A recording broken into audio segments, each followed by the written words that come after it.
So I want to just share an activity that I often do with some of my life coaching clients that I think is very powerful and effective.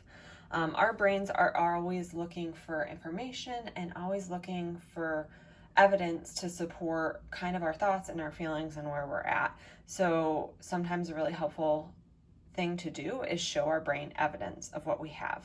So it's really easy to get caught up in our goal and where we want to be in comparing ourselves to others and feeling like we should be farther along. So I want you to think of that as kind of like the shoulds. So say you have your present self. I'm an artist. Isn't it awesome? All right, so here's where you're at. This is your current self. So it's easy to go and look at your future self. So think of that as your goals or your vision. So it's all the things that you want, that you sit down and say, hey, this is what I'm shooting for. You know, I want X amount of weight loss. I want to not be tired.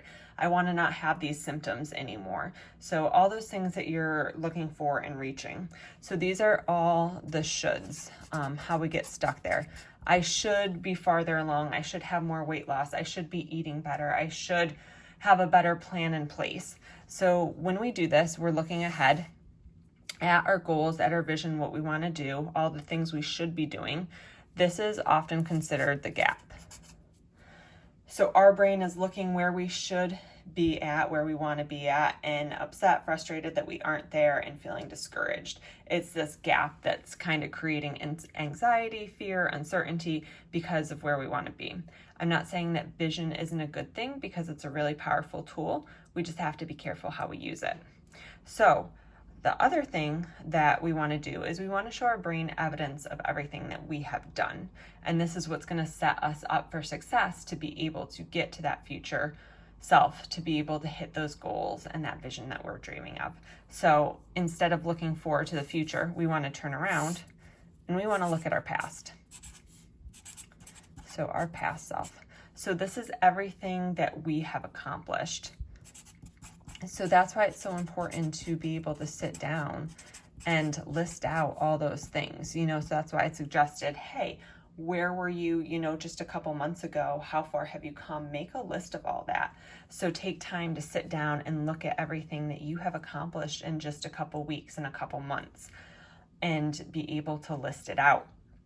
So this is look how far I've come.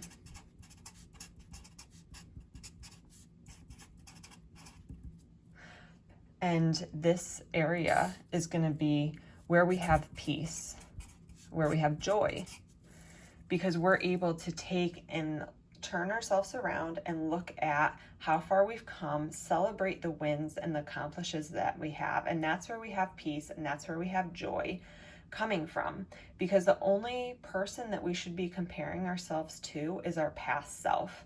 Yes, it's okay to have that goal and the vision for the future, but if we're continuing to look and compare ourselves to who we want to be or to other people who've had those goals, it's always going to create this gap that's going to be fear, it's going to be anxiety, and it's going to be frustration.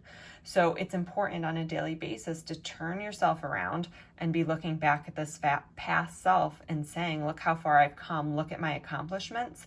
I didn't know how to do these things before, but I learned and I did them. And that becomes evidence for your brain that it can do things that it was unfamiliar how to do, things that are uncertain, that you were able to do them and have those accomplishments. And then that gives you the motivation to keep on taking step after step to move forward. So I hope that this is helpful. It's definitely a good activity. So get some paper out and start to write things down and let me know what you think.